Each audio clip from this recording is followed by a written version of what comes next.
Se o Bayer Leverkusen vence num dia, o Bayern de Munique não vacila e vence no dia seguinte, nessa 17ª rodada do Campeonato Alemão, e mantém aí os 4 pontos de diferença entre o primeiro colocado e o segundo colocado da competição. Na noite gelada em Munique, na Allianz Arena, lotadíssima, os bávaros não perderam tempo e em ritmo de treino, tá? Para ser até educado com o Hoffenheim, conseguiu vencer por 5-0. Mais uma goleada bávara, né, contra um adversário fraco na Bundesliga. Óbvio que há uma expectativa muito grande de vermos uma atuação dessa de rolo compressor contra adversários mais fortes. O Hoffenheim passa um momento bem complicado, mudança de comando, um time que está brigando lá embaixo na tabela do campeonato alemão, mas o Bayern não tem nada a ver com isso, e depois de um jogo duro no final de semana contra o Borussia Mönchengladbach, o Bayern conseguiu vencer por 1-0 fora de casa, conseguiu fazer também muito bem a gestão de carga, né, de trabalho dos jogadores, mexeu bastante o Kompany na equipe titular e depois foi mexendo durante a partida quando o jogo já estava resolvido, e 5-0 com alguns destaques que eu vou trazer aqui. Chega, deixa o like no vídeo, comentários de vocês também abertos, por favor, e se inscreve no canal quem não for inscrito. Vamos lá. Primeiro de tudo, escalação da equipe do Kompany é um pouco diferente do que a gente viu nos últimos tempos, né? O Manuel Neuer no gol, o Rafael Guerreiro na direita, na zaga o Upamecano e Eric Dier. Parêntese aqui já para o Eric Dier, tá? Uma das melhores contratações do Bayern de Munique a custo-benefício. Porque na temporada passada ele já foi muito importante na reta final com o Thomas Tuchel. Pô, Quesada, mas o Bayern não ganhou o título, é verdade. Mas o Dier nunca se escondeu. Pelo que custou, sempre entregou, sempre esteve lá presente, nunca reclamou de ser reserva, e é um cara que é interessante para completar elenco, né? Numa temporada onde você tem jogadores machucados, o Ito nem jogou ainda porque já chegou do Stuttgart e se machucou. Você tem também jogadores que você precisa fazer gestão de cargo, o Kim Min-jae, por exemplo, o Upamecano e Eric Dier. Fez uma boa partida o Dier, junto também do Upamecano. Gostei muito da dupla de zaga. O Hoffenheim não foi capaz de agredir o Bayern de Munique, de trocar alguma coisa contra o Bayern de Munique, a não ser um ou outro chute no segundo tempo.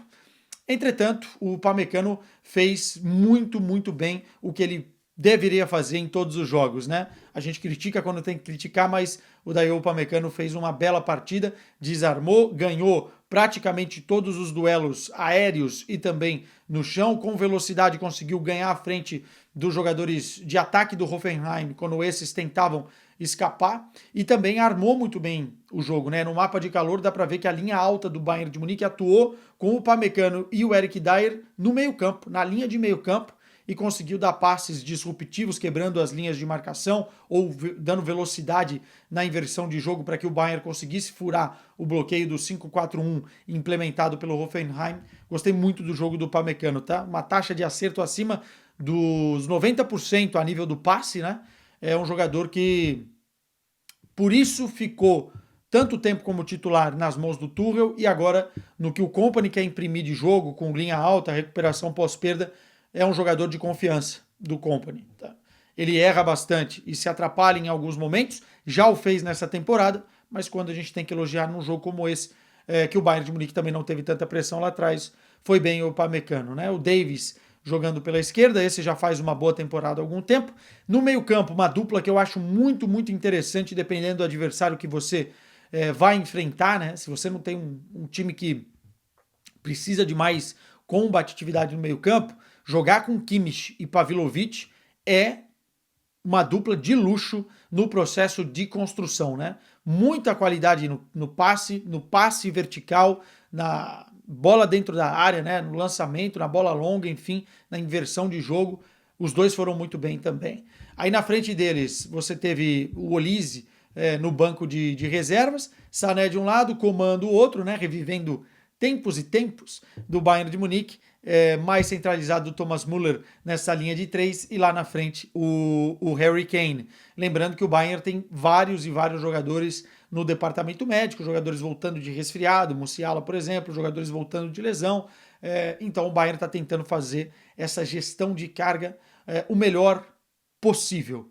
E como eu disse, o jogo foi em ritmo de treino, né? No primeiro tempo abriu cedo o placar, o que desbloqueou bastante a partida, né? Deu mais confiança ainda para os jogadores, uma bela recuperação do Upamecano, uma concatenação junto com o Rafael Guerreiro, que fez uma bela partida, e o Sané conseguindo fazer o primeiro gol, né? O Sané chegou de trás, batendo bonito, cruzado e acertando um balaço, fazendo 1-0. Parêntese para o Rafael Guerreiro, tá? Acho que é um jogador inconstante, muitas vezes está no departamento médico, mas quando ele tá bem, ele consegue fazer duas coisas muito bem. Tanto o corredor direito, quanto também entrando como se fosse um homem de meio campo, um elemento surpresa, furando o bloqueio e chegando dentro das zonas de finalização. Não é à toa que o segundo gol do Bayern de Munique é exatamente do Rafael Guerreiro. Depois nós temos o terceiro gol com a penalidade do Harry Kane, e aí vamos abrir um longo parêntese. Harry Kane chega agora à marca dos 30, né, entre gols e assistências, né? É um jogador que já passou dos 20 gols, já passou dos 2 dígitos também a nível de assistências, e é um cara que, na questão das penalidades, vem tendo números assombrosos. Se o Bayern de Munique tem um pênalti, espere o gol, sempre, porque o Harry Kane parece que não vai perder. São 27 cobranças consecutivas convertidas, desde a Copa do Mundo de 2022, quando perdeu o pênalti nas quartas de final contra a França com a camisa da Inglaterra, contando o clube e seleção, ele tem 27 cobranças consecutivas convertidas. É muita coisa.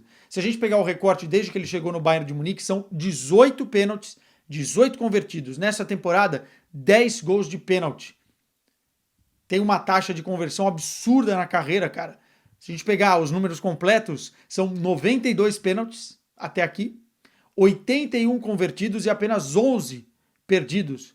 Uma taxa que beira aí os 88% de conversão.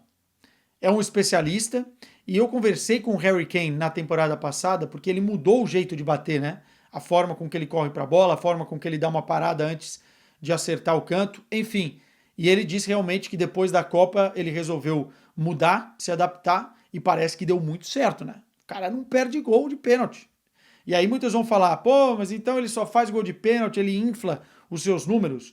A maioria dos jogadores que são cobradores oficiais, inclusive Cristiano Ronaldo e Messi ao longo da carreira, tem muitos gols de pênalti, né? Uma porcentagem muito alta, porque os times deles costumam ser muito bons, e por serem muito bons, atacam bastante, geram mais penalidades, eles oficialmente batem os pênaltis, e aí o que interessa para mim é a taxa de conversão. Pênalti não é loteria, e o Harry Kane é um especialista em conversão, cara. Impressionante a qualidade que ele tem. Faz o 3-0, já tinha feito contra o Borussia Mönchengladbach também de pênalti, e aí dá uma tranquilidade muito grande para o segundo tempo. O Kompany muda os jogadores, o Coman sai para o Matistel entrar, você tem mudanças também durante a segunda etapa, o próprio Harry Kane dá lugar ao Serge Gnabry, enfim, e o Sané faz mais um gol, o Gnabry fecha a conta 5-0. O importante jogo para o Sané, porque exibições como essas, no momento de renovação de contrato pro jogador, e eu não estou nem dando minha opinião se ele deve renovar ou não, mas pro jogador é muito importante, né? Você conseguir ganhar confiança, demonstrar que, enfim, você está ali, né, fazendo o que tem que fazer, e foi uma boa exibição do Sané. Gostaria de ver essas exibições do Sané a nível mais competitivo contra adversários mais fortes, né? Acho que é isso que ele está devendo. Entretanto, se a gente pegar os números gerais do Bayern de Munique nessa temporada, são 78 gols marcados e uma média, acho que são 26 partidas, a média é de 3 gols por jogo. É um time que marca muitos gols. O Bayern de Munique, para a gente fechar aqui, na minha opinião, é um dos melhores times da Europa, não está no patamar de Liverpool, Barcelona, mas numa segunda leva que vem chegando, é um time que vai evoluindo. Talvez o recorte do Hoffenheim não seja para a gente, enfim, se empolgar muito com os bávaros, porém, essa média de gols, as coisas que o Bayern faz bem dentro da partida e os jogadores que estão voltando de lesão podem sim fazer de um time encorpado, caso também tenha uma ou outra contratação agora no mercado de inverno, para que esse time brigue por Bundesliga, muito provavelmente vai até o final brigando, e por Liga dos Campeões. O Bayern de Munique tem uma parada que faz muito bem, melhor que todo mundo dentro da Europa, que é a recuperação pós-perda numa média de 12 segundos, depois que perde a bola para recuperar. Isso tem a ver com a pressão muito bem feita com os jogadores em cada setor, né? Inclusive se deslocando de setores para conseguir compensar. Isso o Bayern faz bem. O que o Bayern precisa fazer de melhor? Furar bloqueios de linha baixa, algo que aconteceu muito bem hoje contra o Hoffenheim, e aí não me interessa se é o Hoffenheim ou não, precisa treinar, testar e ter recursos e saída para isso, isso é jogo após jogo, e também lidar melhor com os times que agridem o Bayern de Munique, explorando a linha alta defensiva, como foi o caso do Eintracht Frankfurt, como foi o caso do próprio Borussia Dortmund, como foi o caso do Barcelona na Liga dos Campeões. Então tem algumas coisas para melhorar, mas o Bayern de Munique tem algumas coisas muito bem feitas já nesta temporada.